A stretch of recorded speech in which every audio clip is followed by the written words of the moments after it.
Hi everyone and welcome to Daily Current Affairs for 28th of May. So let's start the day with the first important topic and that is Sengol. तो basically अभी आप देखेंगे तो नया parliament का जो है वो इनॉग्रेशन हो रहा है 28 तारीख को, ठीक है, सेम डे। तो इसी को लेकर के हम यहाँ पे डिस्कस कर रहे हैं कि जो इनॉग्रेशन होगा नए पार्लियामेंट बिल्डिंग का, तो वहाँ पे एक सैक्रेड सिंगोल जो है वो सिंबल बनाया गया है जो कि ट्रांसफर ऑफ पावर को दर्शा रहा है, क्योंकि ये ओल्ड पार्लियामेंट बिल्डिंग जो है आपको काफी समय से देखने को मिलेगा। तो अभी जो नया पार्लियामेंट बिल्डिंग है उसी को लेकर के ट्रांसफर ऑफ पावर जो है वो दिखाया जा रहा है। बेसिकली जवाहरलाल नेहरू के समय से ही इंडिपेंडेंस जो है वो हैंडओवर कर दिया गया था और तब से लेकर के आप देखोगे तो ये अब जो जाकर के नया पार्लियामेंट बिल्डिंग जो है वो शिफ्ट हो रहा है। इसके साथ साथ आप देखोगे तो basically renowned Padma Subramanyam letter जो है वो प्राइम मिनिस्टर के ऑफिस में आपको देखने को मिलेगा कि कहीं ना कहीं ये ट्रिगर करा था कि इन्वेस्टिगेशन होना चाहिए इस हिस्टोरिक सिंगोल के, जो कि तमिलनाडु से बिलोंग करता है। तो वन लाइनर एग्जाम्स में ये भी पूछा जा सकता है कि सिंगोल जो है तमिलनाडु इन द सेंस कि चोल डायनेस्टी भी याद रखिएगा कि चोला डायनेस्टी जो है उससे जुड़ा हुआ है और ये डिस्कवर किया गया था, उसी से रिलेटेड है। 15 अगस्त 1947 जब देश आजाद हुआ था और इसको प्रयागराज रेसिडेंस टर्न्ड म्यूजियम जो है वहां पे रखा गया था, ठीक है। इसके बाद हम बात कर लेते हैं तो सिंगोल जो है वो अपने आप में लॉन्ग स्टिक लाइक आइटम है जो सिल्वर और फिर कवर किया गया है गोल्ड वगैरह से भी, और इसमें एक बुल बनाया गया है, नंदी एट द टॉप है, और इसीलिए कहीं ना कहीं आप देखोगे तो इसको थोड़ा सा रिलीजियस भी लोग जोड़ करके देख रहे हैं। बाकी आप इंपॉर्टेंस ऑफ फेयर और लीडरशिप इससे रिप्रेजेंट कर सकते हो।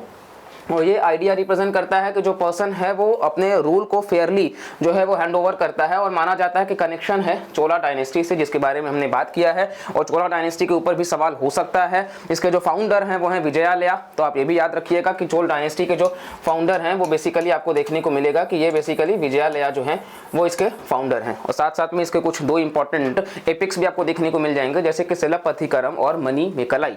तो ये भी आप ध्यान रखिएगा, क्वेश्चन किसी भी तरीके से हो। इसके अलावा सिंगोल जो है वो डिराइव किया गया है, यह तमिल वर्ड है जिसका मीनिंग होता है एक्सेलेंस, और साथ साथ में पावर और अथॉरिटी को रिप्रेजेंट करता है। इसके अलावा बेसिकली आप देखोगे तो कहीं ना कहीं जागोपालचरी जो है, यानी कि बेसिकली सी राजागोपालचरी, दरअसल ये ट्रांसफर ऑफ पावर जो होता है तो उसी चीज को ये दर्शाया जाता है, और ये last governor general of India भी होते हैं। माउंटबेटन जो है वो वाइस रॉय रहते हैं, और last governor general of British India आपको सी राजागोपालचरी देखने को मिल जाएंगे, और वाइस रॉय पूछेगा तो माउंटबेटन, ये भी आप ध्यान रखिएगा। और इसके साथ साथ बेसिकली आप देखोगे तो ये चोला डायनेस्टी का ही जो एंशिएंट सेरेमनी है एक किंग से दूसरे किंग में, उसी चीज को ये रिप्रेजेंट करता था। इसके बाद हम बात कर लेते हैं तो चोला ट्रेडिशन में जो ट्रांसफर होता था पावर का, उसके लिए कहीं ना कहीं प्रेजेंस होता था ऐसे स्केप्टर वगैरह का, और जिसको आनाई बोला जाता था तमिल भाषा में, जिसका मतलब होता था कि नया रूलर जो है वो आ रहा है। इसके अलावा ये सिंबलाइज करता था कि जो रिस्पॉन्सिबिलिटी है गवर्न करने का, अनवेवर होकर के प्रिंसिपल्स ऑफ धर्म को लेकर के, उसी चीज को जस्टिस और फेयरनेस के साथ में दर्शाना। नेक्स्ट यहाँ पे आप देखोगे तो बेसिकली यहाँ पे आपको चेन्नई बेस्ड ज्वेलर है वो मिदी बांगा नूरू और चेट्टी समथिंग, कुछ शायद नाम गलत हो तो आप उसके लिए क्षमा चाहेंगे, लेकिन आप प्रोनाउंसिएशन खुद से देख सकते हैं कि क्राफ्ट किसने किया था, तो वो मिदी बंगारू चेट्टी। तो ये आप ध्यान रखेंगे कि इनके द्वारा क्राफ्ट किया गया था। तो कई बार वन लाइनर एग्जाम्स में सवाल हो सकता है कि इसको क्राफ्ट किसके द्वारा किया गया था, तो ये नाम आप ध्यान रखिएगा।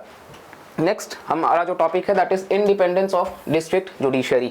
तो ये कहीं ना कहीं अभी हम मेंस जो यूपीएससी का होता है उसमें इस तरीके से सवाल आता है, तो यहाँ से हम काफी सारे पॉइंट्स जो हैं वो कनेक्ट करने की कोशिश करेंगे। सुप्रीम कोर्ट ने हेल्ड किया है कि जो इंडिपेंडेंस है डिस्ट्रिक्ट जुडिशरी का वो भी पार्ट है किसका, basic structure of the constitution का और जुडिशियल इंडिपेंडेंस का, ठीक है। इसके साथ साथ आपको देखने को मिलेगा कि जो एग्जीक्यूटिव और लेजिस्लेचर है उसको जरूरत है कि जुडिशरी जो है वो अपने आप में मतलब मैटर्स में कहीं ना कहीं सेपरेशन ऑफ पावर्स जो है भारतीय संविधान में आप देखोगे तो ये इनिशियली से नहीं था, और ये हमने यूएसए के संविधान से लिया है, कॉन्स्टिट्यूशन ऑफ यूएसए से लिया है। आर्टिकल 50 जो है 50 directive principles of state policy वहां पे मेंशन है, जो कि पार्ट 4 में है, जो कि हमने आयरिश कॉन्स्टिट्यूशन से लिया है डीपीएसपी को, पार्ट 4 और आर्टिकल 50। तो वहां पे लिखा है सेपरेशन ऑफ पावर्स, मतलब कि जो लेजिस्लेचर है, देखिए जो तीन विंग्स हैं, तो ये जो लेजिस्लेचर है, एग्जीक्यूटिव है और जुडिशरी है, तीनों का जो अलग अलग है फंक्शन वो अपना इंडिपेंडेंटली कर सके। हालांकि जुडिशरी के पास में एक स्पेशल पावर है कि इन केस अगर बेसिक स्ट्रक्चर वायलेट होगा as per the Kesavananda Bharati judgement, तो हर वक्त जुडिशरी जो है वो ओवर रूल कर सकता है बाकी के दोनों को, ये आप ध्यान रखिएगा। नेक्स्ट हम बात कर लेते हैं तो बेसिकली जो इंडिपेंडेंस है डिस्ट्रिक्ट जुडिशरी का वो वाइटल पार्ट है, ये हमने देख लिया है, जो कि पार्ट है बेसिक स्ट्रक्चर का, और ये बैकबोन भी माना जाता है। ये आप याद रखिएगा कि doctrine of inherent powers of the judiciary, सवाल प्रीलिम्स में डायरेक्ट आता है या मेंस में भी कि ये डॉक्ट्राइन क्या है, आप इसको बस एक्सप्लेन करिए। तो doctrine of inherent powers of the judiciary का मतलब होता है कि जुडिशरी के पास में ऐसे पावर्स होने चाहिए जो कहीं ना कहीं कंपेल कर सके पेमेंट ऑफ उन सम्स ऑफ मनी का जो रीजनेबल हो और नेसेसरी हो, कि कहीं ना कहीं कुछ रिस्पॉन्सिबिलिटी अगर निभाना है तो, या किसी भी पावर या ड्यूटी को जो एडमिनिस्टर मतलब जस्टिस चलाने के लिए अगर कुछ भी फंड की रिक्वायरमेंट है तो ऐसा वो कर सके। Doctrine of inherent powers of the judiciary का मतलब होता है। और ये जो डॉक्ट्राइन है वो बेसिकली लॉजिकल कंक्लूजन है सेपरेशन ऑफ पावर्स का, और इंश्योर करता है कि इंडिपेंडेंस ऑफ जुडिशरी जो है वो बनी रहे। देखिए कहीं ना कहीं अगर ये डिपेंडेंसी पार्लियामेंट के ऊपर होगा तो हो सकता है कि जुडिशरी जो है वो बार बार उनको रिक्वेस्ट करना पड़ेगा, और कई बार ऐसा होगा कि कई बार हमने देखा है कि कुछ लॉ मेकर्स जो हैं वो इस तरीके से लॉ लाते हैं कि जुडिशरी जो है उसको वो कहीं ना कहीं टर्मिनेट कर देते हैं, तो बाद में बदला निकालने के सेंस में ऐसा हो सकता है कि पार्लियामेंटेरियंस जो है वो उस चीज़ को पास ना करें। तो इसीलिए जुडिशरी का अपना जो खर्च होता है वो अपने हिसाब से वो मैनेज कर सके, इसी चीज़ को यहाँ पे बात करा गया है कि doctrine of inherent powers of the judiciary.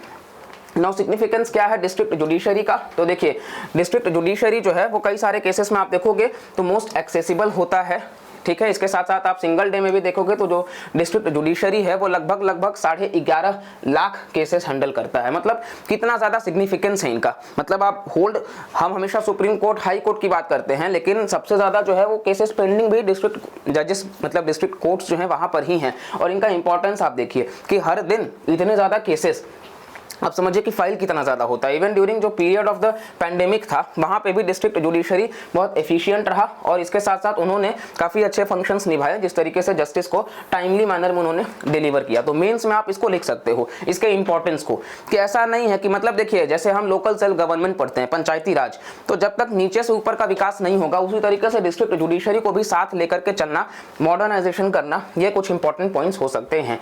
न मोस्ट इंपॉर्टेंट है बेसिक स्ट्रक्चर डॉक्ट्राइन। तो हमने देखा केशवानंद भारतीय जजमेंट्स इसको लाया गया था, जिसमें पार्लियामेंट ने कहा था कि पार्लियामेंट को यह कहा गया कि आप अमेंडमेंट्स करिए, ठीक है, आपको कोई रोकता नहीं है, लेकिन आप ऐसे अमेंडमेंट्स मत करिएगा जिसके तहत आप लोगों का फंडामेंटल राइट स्नैच करें, या इस प्रकार का आप अमेंडमेंट कर दीजिए जिससे कि कहीं ना कहीं मतलब सेक्युलरिज्म या फेडरलिज्म के ऊपर सवाल उठने लग जाए।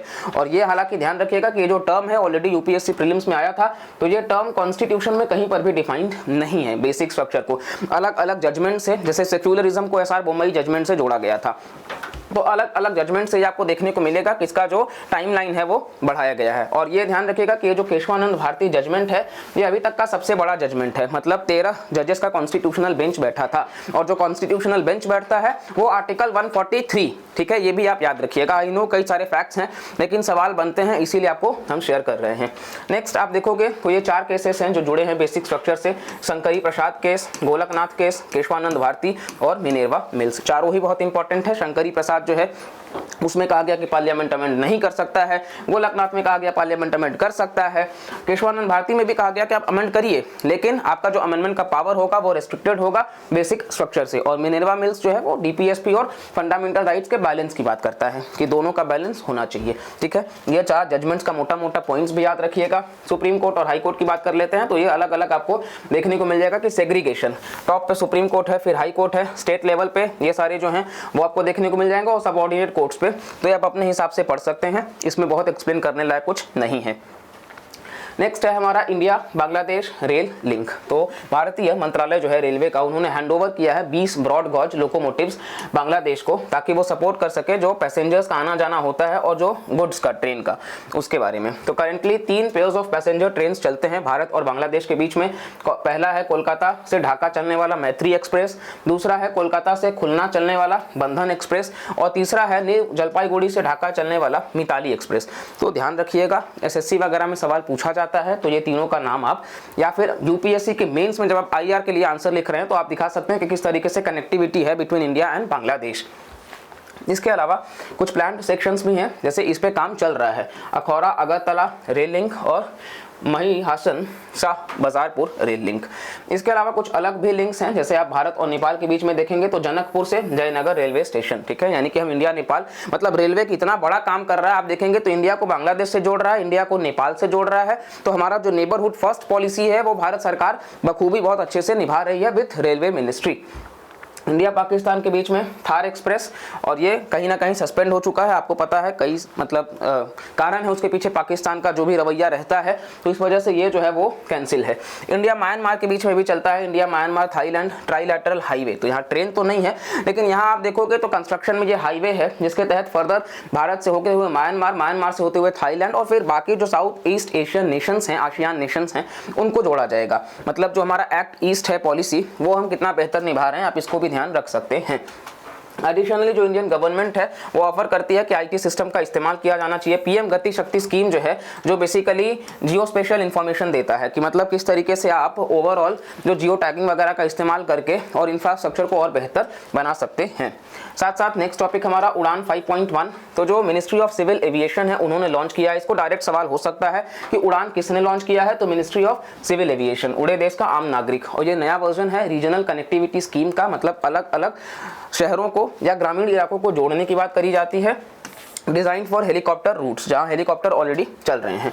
और ये जो फीचर्स होगा कि अलाउ करेगा रूट्स को कि ओरिजिन से डेस्टिनेशन तक को कवर करेगा, रिड्यूस करेगा air fare caps by up to 25%, यानी कि जो हवाई जहाज पे जब यात्रा किया जाता है तो उस पर जो एक कैप होता है वो 25% तक कम किया जाए।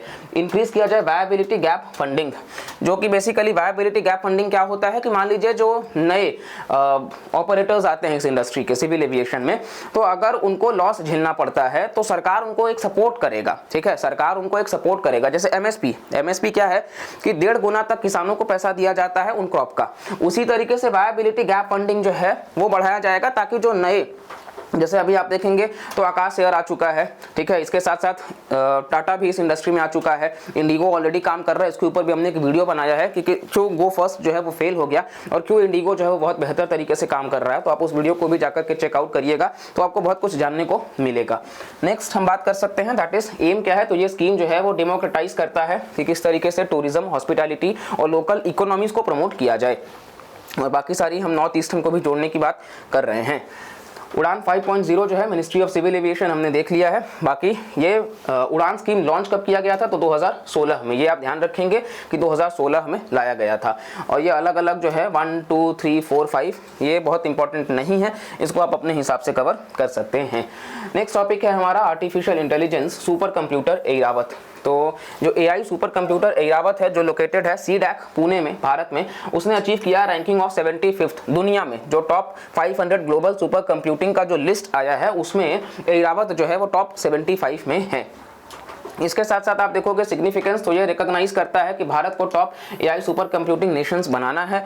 और साथ साथ में आप देखोगे तो ये पार्ट है नेशनल प्रोग्राम ऑन AI जो इनिशिएट किया गया है प्राइम मिनिस्टर नरेंद्र मोदी के विजन के द्वारा। Ministry of electronics and information technology जो है वो काम कर रहा है। इसके अलावा भी देखो बेनिफिट्स की हम बात कर लेते हैं, तो एकेडेमिया, रिसर्च लैब्स, इन सब की बात, इंडस्ट्री वगैरह, स्टार्टअप्स, इन सबको प्रमोट करना। और ये कहीं ना कहीं सुपर कंप्यूटर जो है वो एक्सट्रीमली पावरफुल होता है और हाई परफॉर्मेंस कंप्यूटर होता है, जो अलग अलग कॉम्प्लेक्स कैलकुलेशंस को बहुत आसान भाषा में बहुत फास्ट स्पीड में कर सकता है। इसके साथ साथ आप देखोगे इसका जो प्रोसेसिंग है वो बेसिकली मेजर किया जाता है पेटा फ्लॉप्स में, 10 to the power 15 floating point operations में। ये डायरेक्ट सवाल हो सकता है कि सुपर कंप्यूटर्स का मेजरमेंट किस में किया जाता है, तो पेटा फ्लॉप्स में किया जाता है। और फ्लॉप्स भी टिपिकली मेजर करते हैं performance of a computer's processor. और चाइना जो है उसके पास में maximum number of super computers है, followed by the US, Japan, मतलब कि सबसे ज्यादा जो है वो चाइना में है। इंडिया का जो पहला सुपर कंप्यूटर था उसका नाम था परम 8000, ये भी आप ध्यान रखेंगे। बाकी सारे भी हैं, परम शिवाय, परम शक्ति, परम ब्रह्मा, परम युक्ति, परम संगणक, तो ये सारे भी हैं जो अलग अलग इंस्टॉलेशन किए गए हैं। साथ साथ आप देखोगे तो बेसिकली परम सिद्धि 2020 में लाया गया था, high performance computing AI super computer, और ये भी टॉप 500 में 67 सेकंड रैंक लाया था। इसको लेकर के नेशनल सुपर कंप्यूटिंग मिशन भी 2015 में लाया गया कि किस तरीके से और बेहतर हम उसमें काम कर सकते हैं। और इसके अलावा आप देखोगे तो इसको department of science and tech जो है और ministry of electronics and IT ये दोनों लॉन्च किए थे। तो डायरेक्ट सवाल हो सकता है कि नेशनल सुपर कंप्यूटिंग मिशन किसके द्वारा ज्वाइंट वेंचर है, तो department of science and tech और ministry of electronics and IT। और ये जो सीडैक है पुणे का और साथ साथ में बेंगलुरु बेस्ड IISc, तो ये इसके रिस्पॉन्सिबल इंप्लीमेंटेशन एजेंसीज हैं। और ये अलग अलग फेजेस में लाए जा रहे हैं। इवन हमने इसके ऊपर भी एक डिटेल्ड वीडियो बनाया है कि किस तरीके से एआई जो है वो रिप्लेस कर सकता है जॉब्स को, या बेंगलुरु को ही क्यों चुना गया था, जस्ट बिकॉज कि मतलब एशिया का जो सिलिकॉन वैली वो है। तो आप उन वीडियोस को जाकर के भी देखिएगा तो आपको समझ आएगा कि कहीं ना कहीं इसके पीछे का जो कारण है कि किस तरीके से पूरे देश का जो विकास हुआ है। और जो एआई की यहाँ पे बात कर रहे हैं हम, उस एआई के आप सिस्टम को समझेंगे कि जो जनरल पर्पस टेक्नोलॉजी है, डिटेल में आप जाकर के प्लीज चेकआउट करिएगा, काफी कुछ आपको जानने को मिलेगा। इतना ही था हमारा आज के डेली करंट अफेयर्स से। वीडियो पसंद आए तो प्लीज लाइक करिएगा, चैनल को सब्सक्राइब करिएगा, कमेंट करके भी जरूर बताइएगा, और आपका जरा सा भी हेल्प होता है इस वीडियो से तो मैक्सिमम लोगों तक भी शेयर करिएगा। मिलते हैं अगले लेक्चर में। Bye bye, take care and Jai Hind.